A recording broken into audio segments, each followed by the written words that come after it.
So all of us here, I believe, at the end of 2024, we desired and we prayed to have a great 2025. I believe, nagpray tayo, Lord, give me a great 2025, a great new year. I believe we desire to have a better year than last year. And maybe we're one of those na maybe hindi tayo nag-post or nag-post tayo nito, 2025, please be kind to me. Or hope 2025 will be good for me. So maybe we're one of those who pray to God and hope that nothing or no one, Lord, sana nothing or no one will ruin my year. Lord, sana nothing or no one will spoil 2025 for me. And we prayed and we desired, Lord, sana walang killjoy this year. Sana walang killjoy this 2025. But friends, let me say this to you. Please listen carefully and remember this. The only person that can ruin your year is yourself, and the only thing that can ruin your year is your sin. The only thing that can ruin your year is your sin, and the only person that can ruin your year is the person that you're looking at when you look at the mirror. It's only yourself that can ruin or spoil or be a killjoy for this year. John Piper said this, when we disobey and sin against God, we are deciding to look for joy apart from God.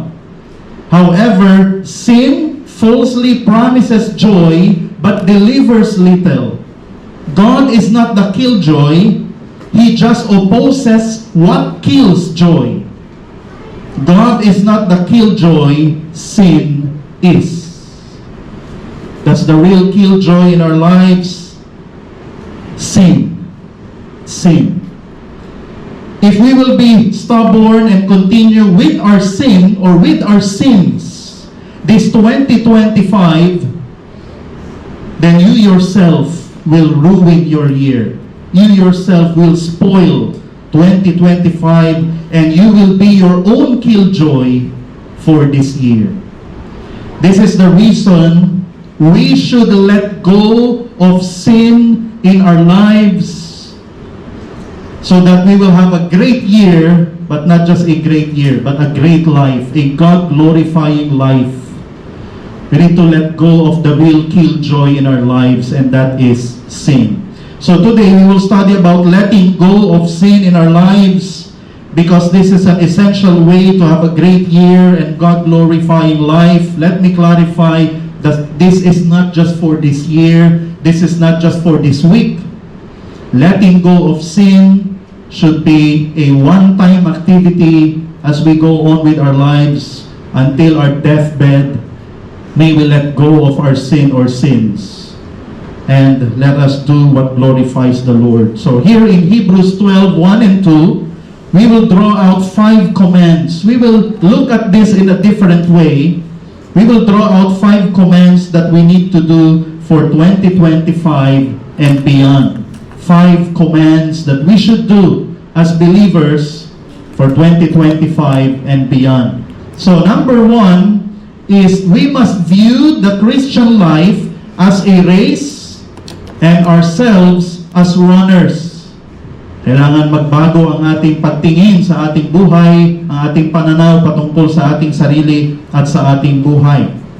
We must view the Christian life as a race and ourselves as runners, because that's how the Apostle Paul looked at his life and looked at himself, and other authors of the Bible, that's how they look at themselves and the Christian life, a race, and they are runners. So, makikita natin yan sa verse 1. So, sabi dyan, therefore, since we are surrounded by so great a cloud of witnesses, let us also lay aside every weight and sin which clings so closely, and let us run with endurance the race that is set before us. So, we can see there the word run and the word race. So, in many instances, Paul compared the Christian life to a race and believers as runners. So let me give some examples. In 1 Corinthians 9:24, Paul said that runners must run to obtain the prize. Hindi ka lang tumatakbo na wala kang goal. You must run to win. And believers, we must persevere in order to lay hold of heaven. We need to persevere in our Christian life so that our salvation will be verified. Yan ang ibig sabihin nito. We must run until we get the crown of glory, the incorruptible crown, the crown of life, the crown of rejoicing. No? We must run until we get those prizes in heaven. In Galatians 5:7, Paul described the believer's spiritual life as running in a race. In Philippians 2:16, described his ministry as also running in a race. In Philippians 3:13-14, yan yung passage natin last week, Paul compared himself to a runner who runs forward. Diba? Tumatakbo ka paabante, hindi pa atras ang takbo mo bilang isang runner. You run forward, leaving what is behind, to run forward and reach the prize, which is also salvation or heaven or our crowns. So in 2 Timothy 4:7, Paul in his final letter declared that he has fought a good fight, finished his course. Natapos na niya yung kanyang takbuhin, yung path na binigay sa kanya ng Panginoon, the race path, the running path, and he has also kept the faith. So we are all runners in this Christian race. So let us look at ourselves as runners in this faith race or spiritual race or Christian race na tinatawag. So now, let me give 5 clarifications about this biblical truth that we are runners and we are in a Christian race. Number 1, we enter the race and start running as soon as we become a Christian. So you are enlisted, kasali ka na, and you are running in the Christian race as soon as you accepted the Lord Jesus as your Lord and Savior. As soon as you surrender your life to Christ privately, and then after that publicly, baptism, you are in the Christian race. So the moment of our profession is the start of our race of faith. So all believers are in this race. We are runners in this race. Number 2, maybe we are asking, kailan ang katapusan ng race? We finish the race as soon as our life here on earth is done. So this race, this Christian race, is for life. As long as you're here on earth, hindi ka pa namamatay or hindi pa nagra-rapture, you are in this Christian race. When we run or persevere in the faith until we die or are raptured, then it means we're really believers. Alam nyo yung tumitigil sa kanilang pagtakbo sa Christian race, yung tumitigil at hanggang sa mamatay sila, hindi na bumalik sa pagtakbo in the Christian race, they are not really Christians. Those who backslid at hindi na bumalik sa Panginoon, it means that they are really not of us. They are really not believers. Because a true Christian, you will run, you will persevere in the Christian race until you die.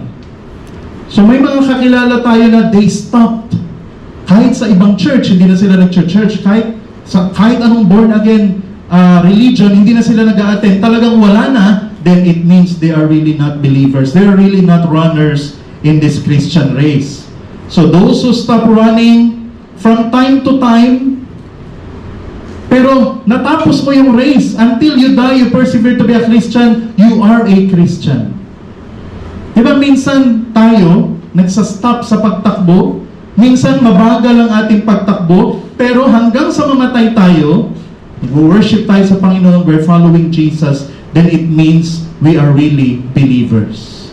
It doesn't matter, mga kapatid, patigil-tigil o mabagal ang takbo natin, as long as we're running, and as long as until we die, we run in the Christian race, then we will go to heaven because we are really believers. Those who permanently stop running are not really Christians. Let me repeat that truth. Those who permanently stop running, they are not really Christians. Number 3, the Christian race is a marathon and not a 100-meter sprint or dash. So I have to clarify this. This is the third clarification, that what kind of race is this? What kind of running is this? This is marathon and this is not 100-meter dash. Okay? Clear po ba? Meron po ba dito naka-join na ng marathon? Please raise your hand. Okay. Uy, marami na. Sino po naka-join na dito ng 100-meter dash? Okay? Marami po. Okay.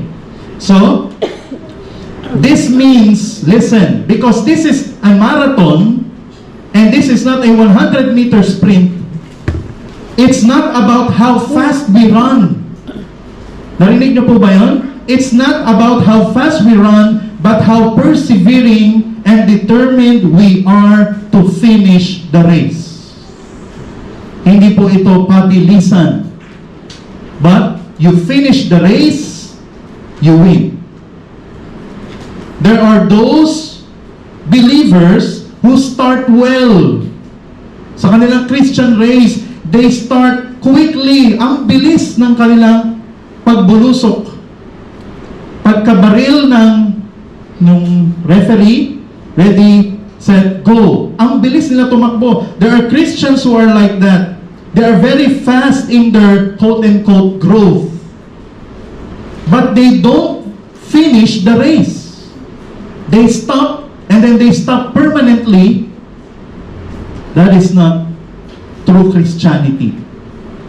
Again, they are not real believers. There are believers who grow quickly, but they easily give up when the going gets tough. When there are trials and hardships, ang bilis ng kanilang simula, ng kanilang pagtakbo, pero biglang titigil at hindi natatakbo muli. Because of a pagsubok, a problem, a hardship sa kanilang buhay. So, brothers and sisters, this race is not about how quickly you grow or mature. But this is how you persevere and endure until the end of your life. You persevere in the Christian life until the end. May mga pagsubok, may mga pagdurusa, pero tuloy-tuloy lang tayo sa pagtakbo, hindi tayo tumitigil. O tumitigil lang tayo ng sandali, pero babalik tayo. And we will finish the race. Number 4, sabi ko nga, we win this race when we finish, not when we finish quickly. Even if we run slowly and commit mistakes.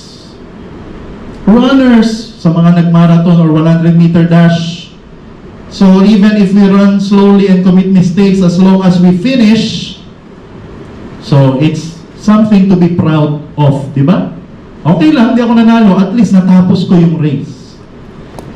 So, ganon din sa ating Christian life, even if we run slowly and commit mistakes, as long as you endure until the end, you win. You win. You will lay hold of heaven, you will receive your crowns. And let me repeat, those who backslid in the middle of the run and do not finish, they lose the race. Meaning, they aren't really Christians, and so they won't get to heaven, they won't receive their crowns. They will not hear, well done and good and faithful servant, enter into the joy of your master. So we win this race when we finish. So let us remember that. Let's endure until the end. And number 5, this race is an individual marathon race. This is very important. The 5th clarification, we do not compete with other Christians. Let's imagine ourselves as a marathon runner, pero mag-isa lang tayo sa track. Let me repeat, tig-iisa tayong tracks. And we are running this marathon race individually. So we do not compete with one another, and so we cannot compare ourselves with other runners. wow, si ganito, ang bilis niya. Ay, si ganito, ang bagal.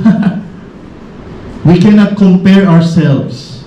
And we cannot feel pity. And on the other hand, we cannot feel proud. Because this is an individual marathon race. Our main concern is that we will run well, continuously, even if the people around us do not. No, you must be concerned of your own race, of your own running, at hindi ka dapat maging concerned sa iba. No, kasi baka maapektuhan tayo. Ay, si ano, tumigil na sa pagtakbo. Ako rin kaya titigil na. Uy, si ano, huminto. Hinto din kaya ako. So, hindi dapat ganun. So, we must run well continuously even if people around us stop running. And even if we have already malayo na ang narating natin, we must continuously run. Ay, ako nakakapag-evangelize ako, sila hindi. Si ganito, hindi. So, okay na ako. No. Hindi po ganyan ang mentality dapat natin. We cannot compare ourselves to those who are slow and also feel pity when we see those who are running fast. This is an individual marathon race. Number 2, the second command that we must study, we must follow the example of the great cloud of witnesses. Verse 1. So, yan pa rin po ang ating verse. We must follow the example of the great cloud of witnesses. According to the author of Hebrews, while we are running the Christian race, witnesses surround us. The question is, who are they? So, of course, based on chapter 11, they are the saints, the faithful Christians or followers of God who are in heaven already. For example, si Abel, Abraham, Noah, Moses, and etc. Now, what does it mean that we are surrounded by so great a cloud of witnesses? Anong ibig sabihin nito? Because there are many teachings and preachings about this.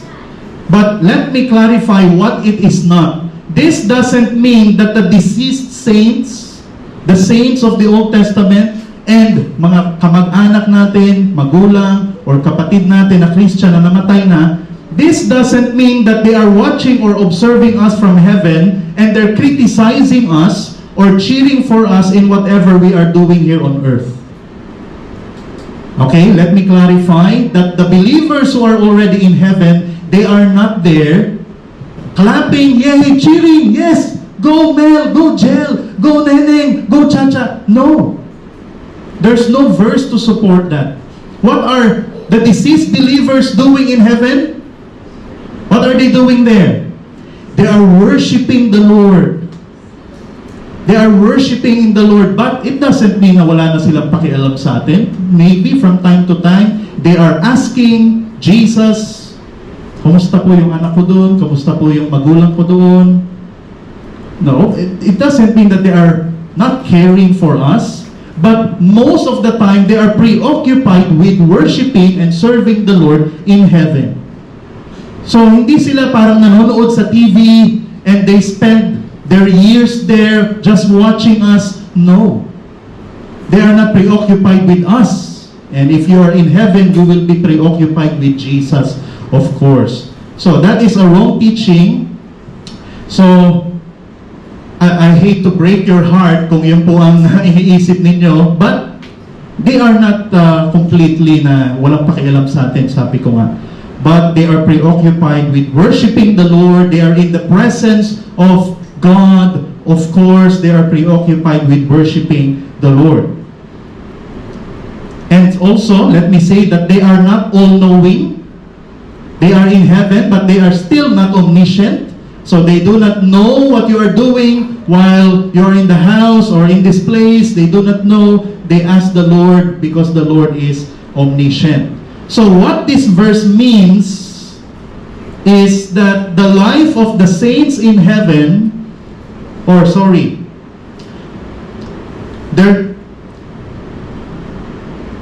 the life of the saints in heaven must inspire us.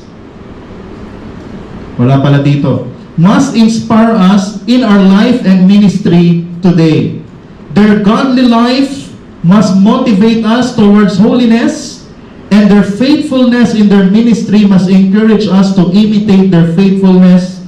The great cloud of witnesses are not spectators up in heaven, but models for us in the spiritual race. That is the meaning of this. So they are not watching us, criticizing us, "Uy, ang bagal, uy, ang bilis," or they are cheering us, "Go, go, go." That's not what they're doing. But they are there passively for us to imitate them, to look at them for encouragement, for inspiration, for motivation. So we look at Abel's life, and Lord willing, we will be inspired and we will imitate Abel sa kanyang excellence. So napag-aralan natin yan sa ating series, sa prayer meeting na demonstration or expressions of faith. So we look at Moses, his desire for holiness, and hopefully it will inspire us to live a holy life, to flee from sin, and to pursue God. So yan po ang ibig sabihin nito. The witnesses are there passively for us to look at them for inspiration and motivation. Bible characters must serve as our models in faith and in perseverance in the specific things that are happening in our life. We can make them as our models, as our examples. So also, hindi lang yung Old Testament saints, but also our dead, faithful Christian friends and loved ones must also be our inspirations and models in our Christian race. That is the meaning of this. You have someone you look up to, at siya ay nasa langit na. No? Someone na model for you, at siya ay patay na. We look at them, and we remember their life, and Lord willing, their life will inspire us. Their faithfulness will make us faithful. No? Their holiness will make us godly. So that is the meaning of this. So, sino pong Bible character na nasa isip nyo or kamag-anak nyo po that is a good model for you, tingnan nyo po sila palagi as you run this Christian race. Number 3, we must lay aside all weight and sin that clings to us. We must lay aside all weight and the sin that clings to us. Verse 1, nandyan pa rin yan. Sabi dyan, let us also lay aside every weight and sin which clings so closely. So that is the instruction for us. And ito yung pinakamalapit sa ating topic for today. We must lay aside all weight and all sin that clings to us. So, alam natin ito, a runner puts off unnecessary things before running a race. A normal runner wears light shirt. So a runner will not wear trench coat or overcoat or jacket. A normal runner will not wear jeans, but will wear shorts.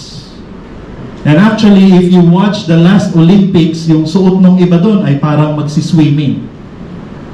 And lalaki, babae, ganun ang kanilang suot. Kasi the lighter, the better. So they also wear light rubber shoes, not boots or heels, but they wear the best comfortable and durable light shoes. Sa panahon natin ngayon, Nike or Adidas or yung number 1 ngayon is yung On Cloud. Nag-promote pa ako. That's the number 1 sneakers and running and comfortable shoes right now, On Cloud. So, what's the purpose? So they don't wear boots or heels. I don't know if you saw a person running with boots or heels, or maybe it's a comedy show kung nakakita na kayo nun. But what's the purpose? To ease his body in every stride he will take towards the finish line. In the race of faith, there are also unnecessary things we have to put off in order to make our race successful. So let us study first yung mga salita. So the word lay aside in the original means to put away, to put off, to cast off, talagang tanggalin, ilayo mo, mula sa'yo. The word weight, on the other hand, means a mass, as bending and bulging in load, a burden or hindrance. And the word sin, in the original naman, in the verse, means an offense or sin. Ano ba ibig sabihin ng sin? Disobeying a standard or a command.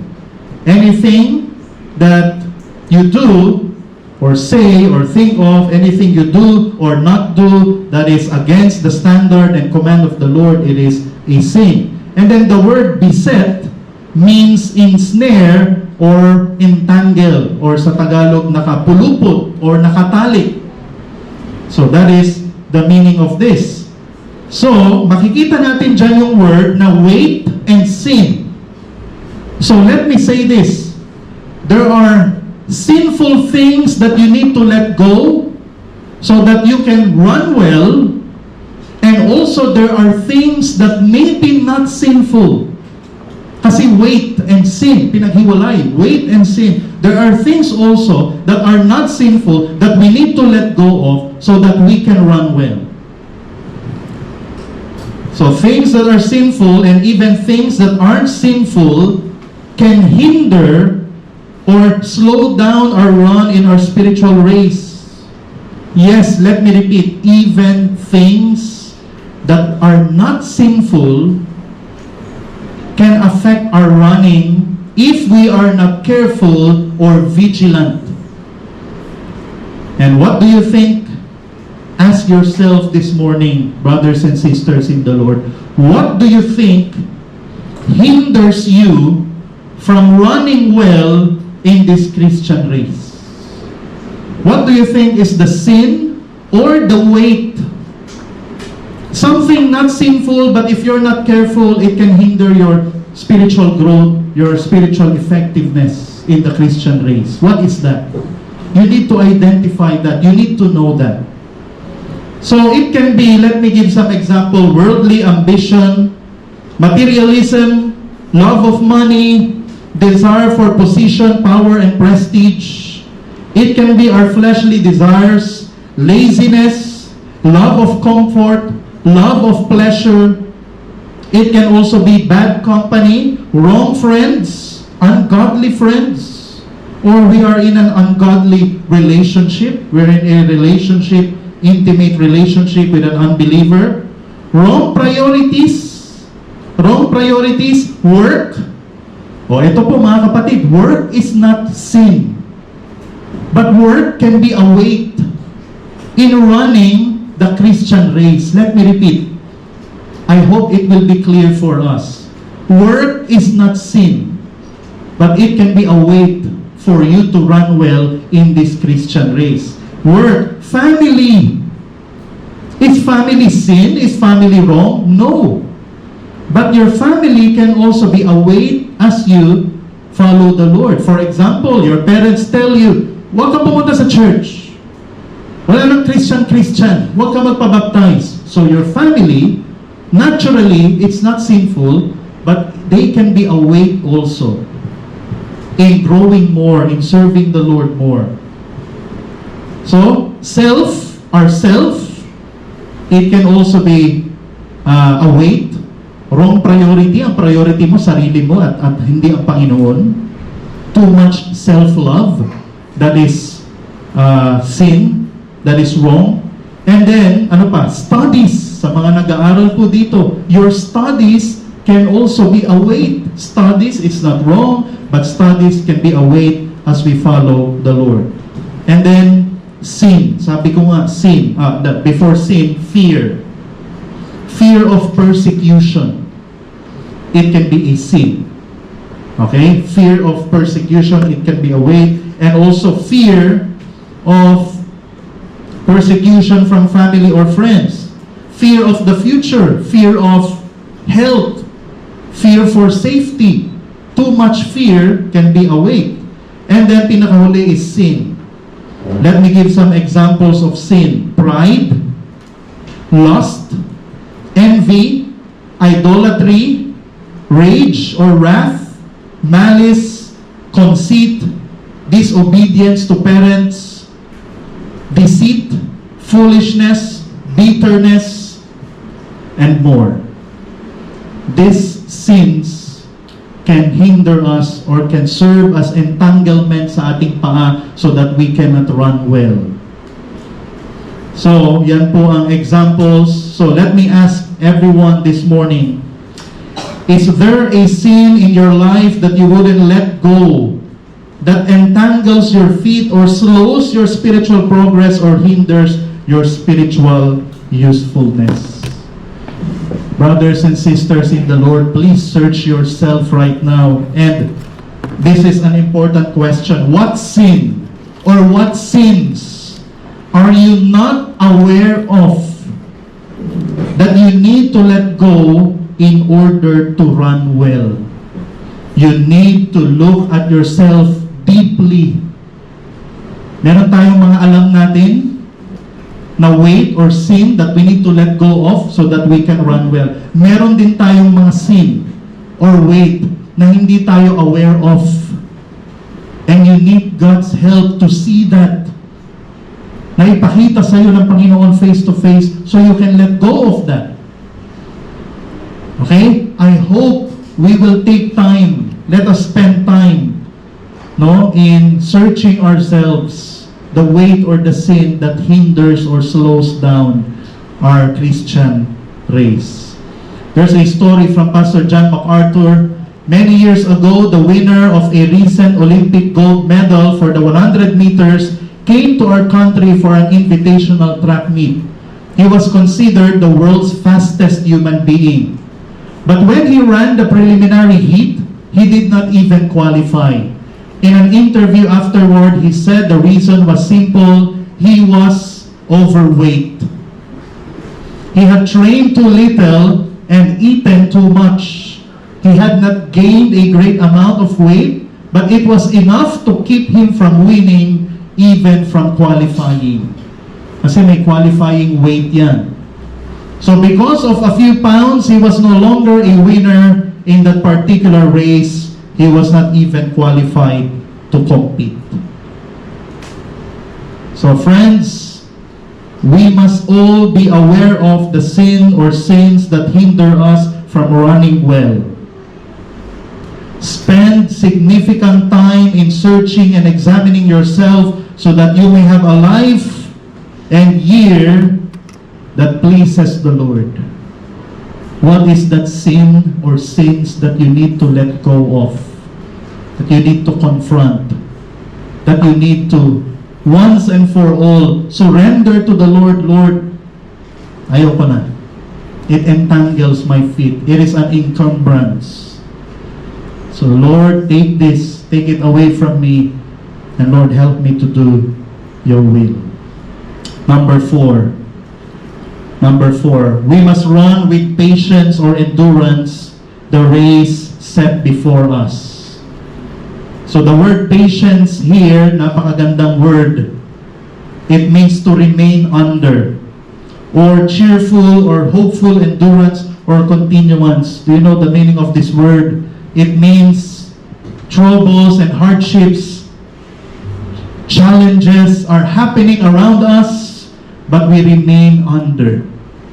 We do not evacuate, we do not run backwards, we do not retreat, we do not surrender, we remain under.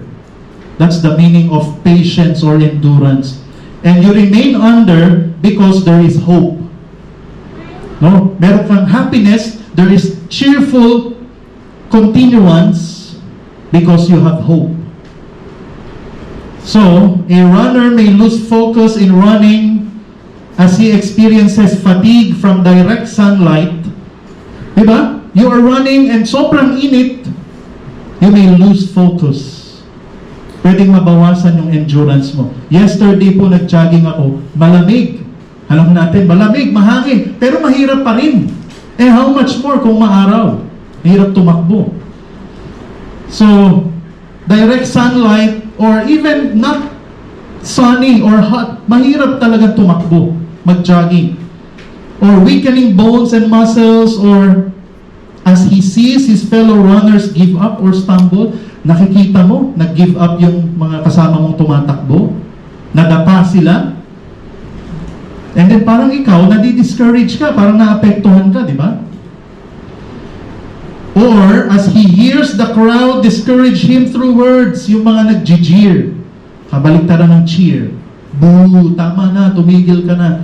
So, all of this can cause a runner to lose patience or to lose endurance.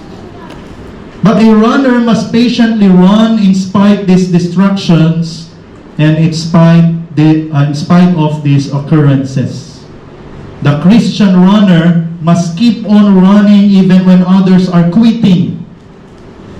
And when our flesh or enemy, Satan, tells us to give up, we must continue running.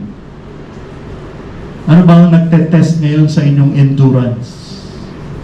Sa inyong patience? What hardship or trial or hardship or temptation or what weight or sin tests your endurance? Then we should keep on running. Another story from Pastor John MacArthur. I can still remember the excruciating experience I had in high school when I first ran the half mile. I was used to the 100-yard dash, which requires more speed but is over quickly. Di ba? Yun yung tinatakbo ni Usain Bolt, the 100-meter dash. Ang bilis lang nun. So, kailangan mabilis ka.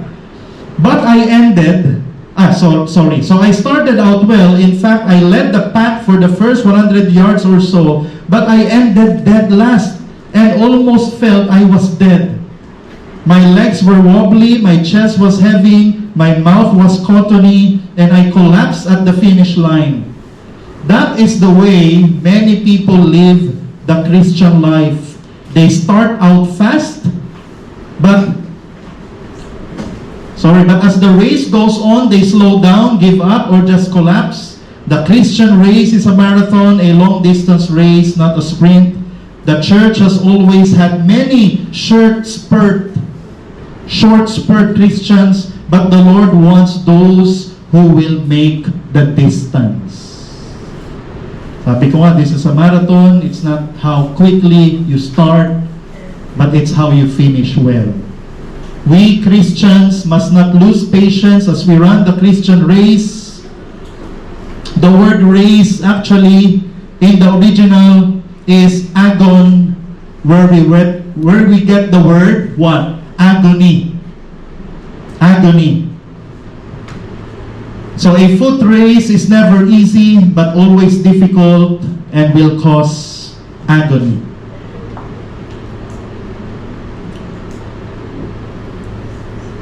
So mga kapatid, trials will come, tribulations will be faced, oppositions will be met, sufferings will be experienced, temptations will arise, dangers will be seen, but we should continue, we should press on in running in spite of this until we reach the finish line. Patience, endurance, by God's help, will surely deliver us out of all of this. Trials, tribulations, opposition, sufferings, so on and so forth. This year, I cannot promise you that you will have a better year than last year, but you must have endurance and keep on running, even in whatever happens in your life or in your race. Number 5 and the last, we must focus on Jesus until the finish line. We must focus on Jesus until the finish line. We will now go to verse 2. Sabi dyan, looking to Jesus, the founder and perfecter of our faith, who for the joy that was set before him endured the cross, despising the shame, and is seated at the right hand of the throne of God. So looking here in the original means to consider attentively, to look something. Tingnan mo, you stare at it, you gaze at it, and you don't Remove your focus, your attention to that something or someone. That is the meaning of looking. That's why in other translations, what's the word used? Fixing.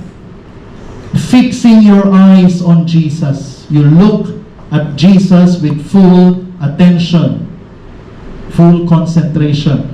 As runners in the Christian race, we should have the proper focus. Professional runners run. When you run, saan ka nakatingin? Saan ka nakatingin? Sa finish line. And in Greek times, after the finish line, nandoon yung wreath. Ano yung wreath? Yung parang corona na may dahon-dahon. No? Wreath.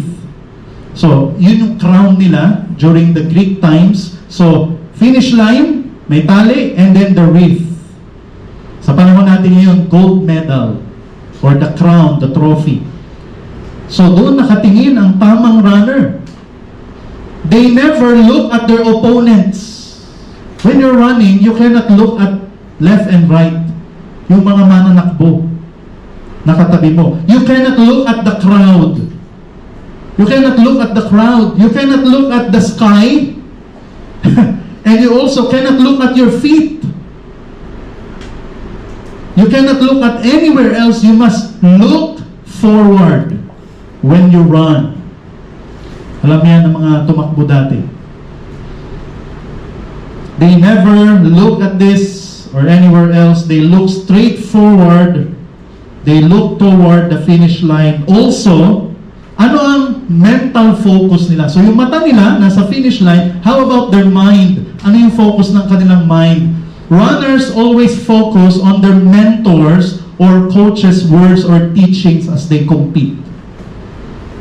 Hindi lang sila nakatingin forward, pero ano nasa isip nila? Yung sinabi ni coach sa training. Yung sinabi ng mentor ko. And also, some people, the words or the lines of their favorite athlete, so their parents, their siblings, their spouse, yun yung focus ng mind nila.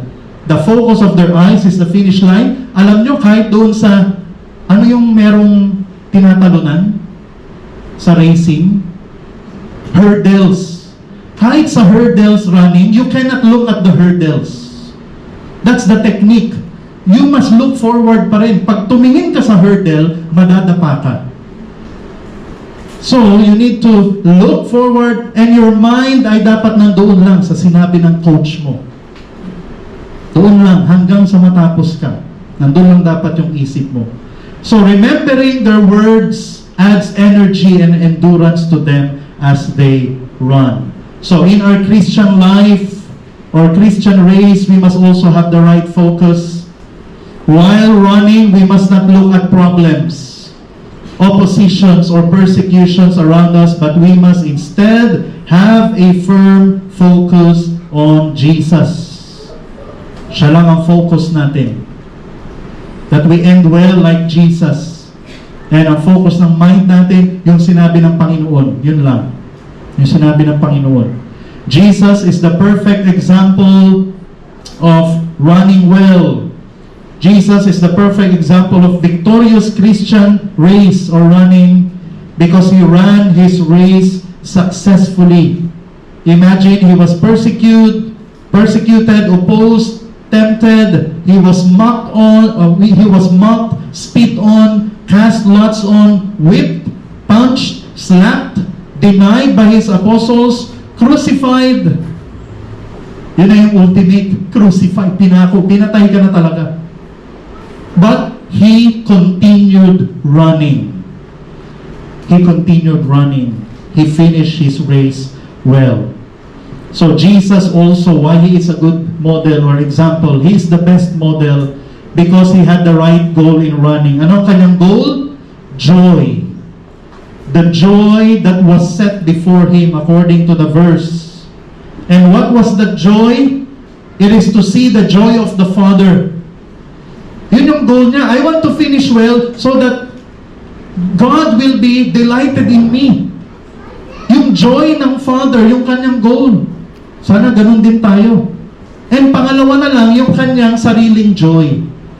Yun yung pangalawang goal niya, joy, na yes, natapos ko yung race. Yung fulfillment, yung satisfaction na, yes, I finished my race well. I lived my life according to God's will. Praise the Lord.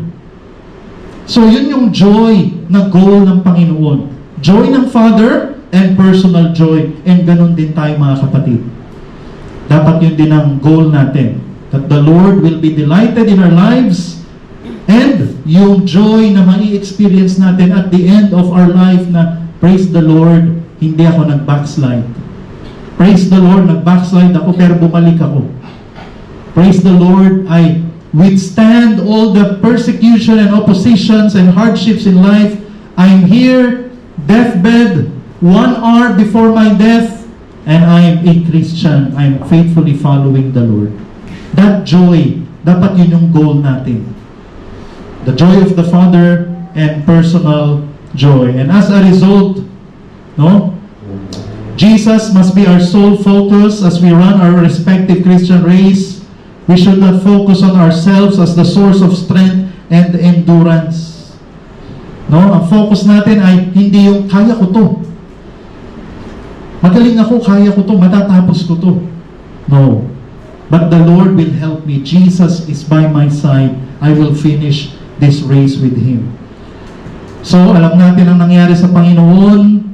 Because of His goal, because of finishing well, He was rewarded by God by putting Him at His right hand. Philippians 2, 9-11. So, Jesus was glorified. And we too will be glorified when we finish our race well. So, we must imitate Jesus' endurance and Jesus' focus. His focus must be our focus. Joy. Joy of the Father. What are you focusing on right now as you run your Christian race? Where or what or who do you focus on as you run your Christian race? If you do not have a focus, or if Jesus is not your focus, you will fail to finish well. If you look at yourself, if you look at other Christians who are also vulnerable and not perfect, you will not finish well if you focus on them. If you focus on yourself, your own strength, your own wisdom, you will not finish well. If you want to finish well, we must focus our eyes, we must fix our eyes on the one who finished well. If you want to finish well, you imitate the one who finished well, Jesus Christ. Focus on His focus, which is God's joy and our future joy. And I believe this will help us to finish well.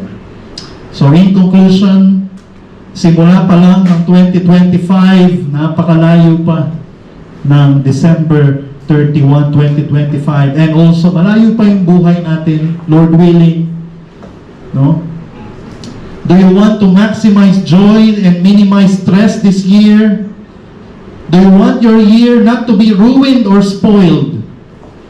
Do you want to bring joy to God and to your own heart this year and beyond? Then, the author of Hebrews, God commands us to let go of sin. Lay aside the weight or the sin that clings to you. Surrender your weight, surrender your sin to the Lord. Run with patience. Focus on Jesus until the finish line. Sabi ko nga, this is not just for this year. This is for our entire life. Run with patience. Surrender your sin. Focus on Jesus. Do this so that God will be glorified in your life. Do this so that you can finish well. I believe we want to finish well, so let us follow God's Word. Panginoon, maraming salamat po sa inyong salita sa umagang ito, and help us to apply your Word in our lives. Habang tayo po ay nakayuko at nakapikit, let us have a moment of silent prayer. Let us commit ourselves to the Lord. Let us surrender the weight or sin that entangles our feet in running. Let us pray for patience. Let us pray that the Lord will help us to focus on Him. Let's pray what we need to pray for, confess what we need to confess. Let's have a moment of one-on-one conversation with the Lord.